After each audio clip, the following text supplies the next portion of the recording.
Hey guys, and welcome back to the channel. Now today's video is going to be a bit different.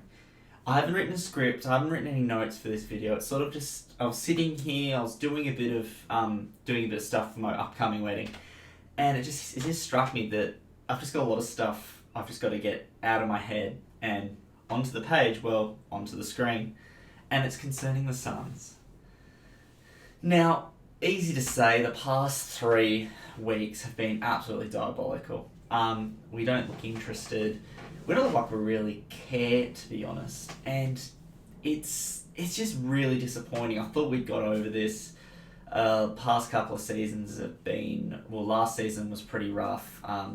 4 wins wasn't great. But we were like, we've got injuries, we've got culture issues at the club. We've cleared out those couple of people that we thought were creating those problems, and we're hoping going into this season our injury list looked fit.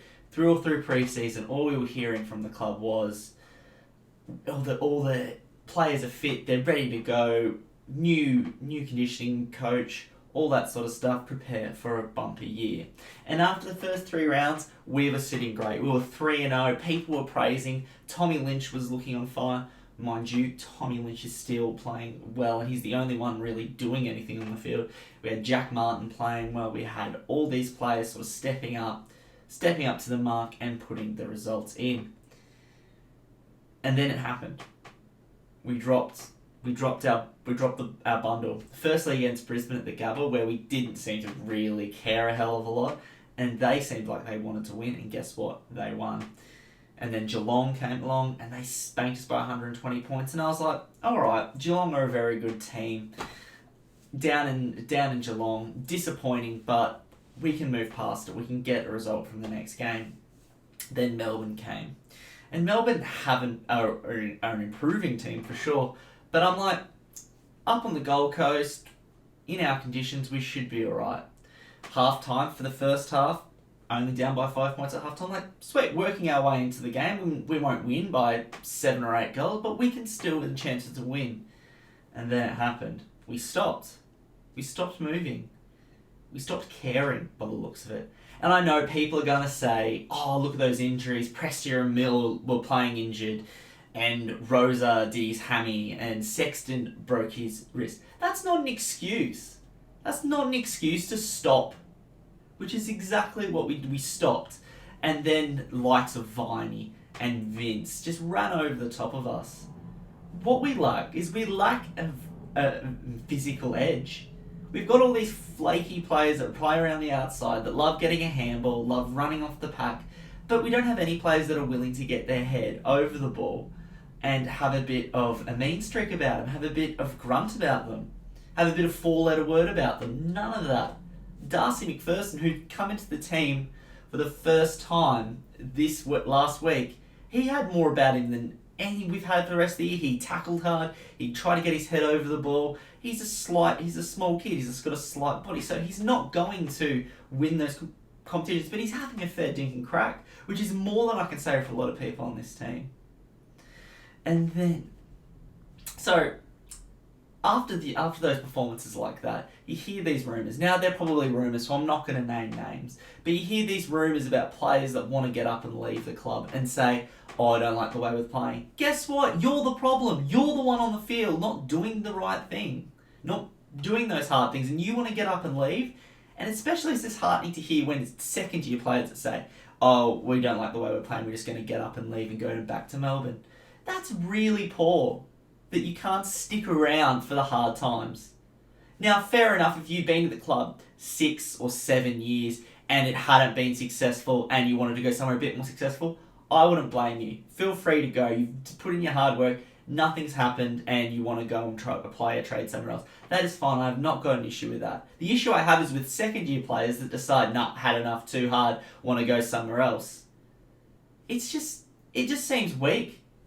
So, for the likes of, and I didn't say I was going to name names, but I'm going to name one name, or 2 names, Prestia and Amira, who've been there. Prestia's been there since the start. So if he feels like he needs to move to better his career, fine. He's done the best he can with us and he wants to move on. I've got no issue with him doing that. But the fact is, I want people at the club that want to be at the club, that want to bleed for the club, that want to do the right thing. Not people that will get in 2-3 years going, it's too hard, go somewhere, get a bit of success. That's not what a club's about. If you're gonna be poor like that, then I don't want you at the club. Seriously, I hope that at the end of the year they go around, point at everyone, go, who wants to be here, who doesn't. If you don't want to be here, get out. Simple as that. Get out. I don't want you at the club. If you're going to be like that and you don't want to be at the club, go. I'd only want people at the club that want to be there. So then we get all those players out, we get a whole bunch of draft picks, draft in a few players that want to play, and bring in some kids from the academy and from the draft that want to be there. Now, despite what people are saying, I think our culture's tidied up pretty well. I think it's looking a bit better than it did last year. Probably still a long way to go.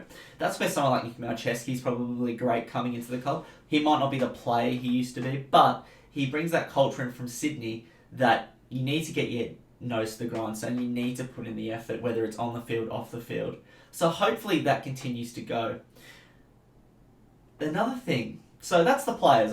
That's my spiel about the players. Only 6 minutes long.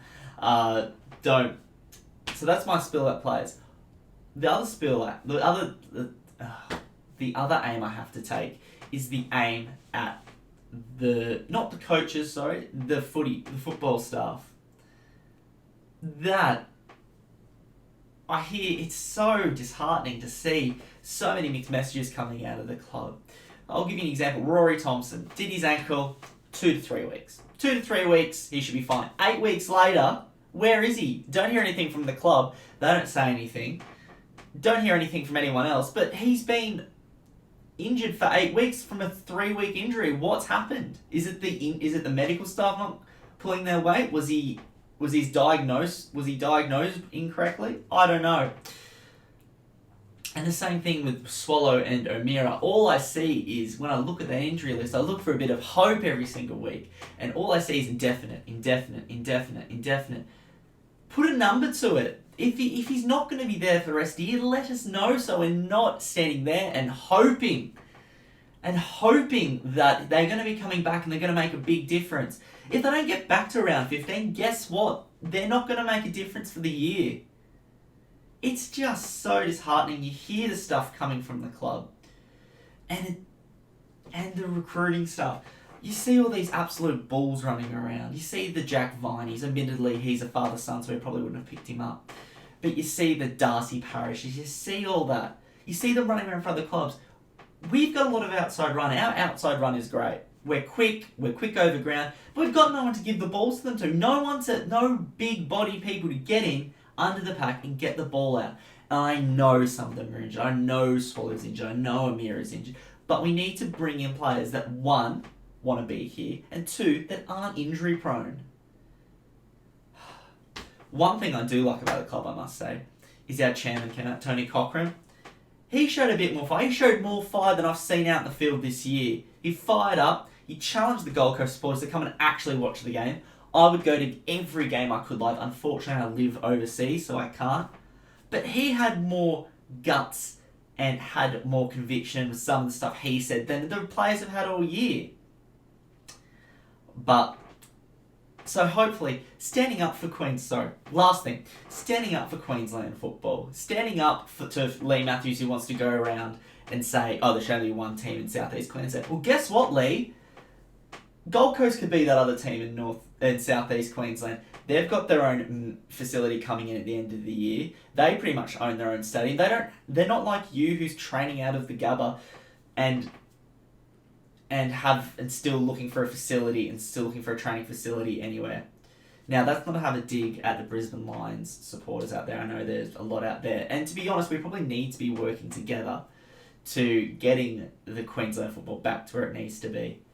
But it doesn't help going around making those sort of conversations and those sort of demands and those sort of comments. It just doesn't help. So that disappointed me. Heading on to this weekend's GWS, we're going to get smashed. There's no other way to put it. Too many injuries. They look really good, and I'm really jealous of those players. I respect the GWS supporters and the players. They've done a really good job. But on the same hand, I really, really am envious of them. But if we go in there knowing we're going to get smashed, go in there and have a crack. I don't care if we get beaten by 8 goals. As long as we go out there and have a look like we're going to be having a go and not just sitting back and letting them run all over us. Yeah, they might beat us, but make them earn it. Make them think twice about picking up the ball. I don't care if we give away a few silly free kicks here and there, but God, make sure we just actually look like we give a damn. Sorry, that rant was 10.5 minutes long, so you probably haven't stuck to the end. If you have, thank you. You didn't have to listen to me rant on about the Gold Coast, but I love them to bits, but bloody hell, they infuriate me watching. Like, subscribe to the channel. There'll be new Supercoach diaries out this week. My team's not going too well. I'll tell you all about that in that video. Leave a comment below. Is there anything you think the Suns should be doing to improve themselves? Or maybe you're a Suns supporter and maybe you're not a Suns supporter. Maybe you're going to go to a Suns game in the future if you live on the Gold Coast. Thank you for watching, guys. Thank you for letting me get it off my chest. It really frustrates me, but thank you for listening. And I'll see you guys later.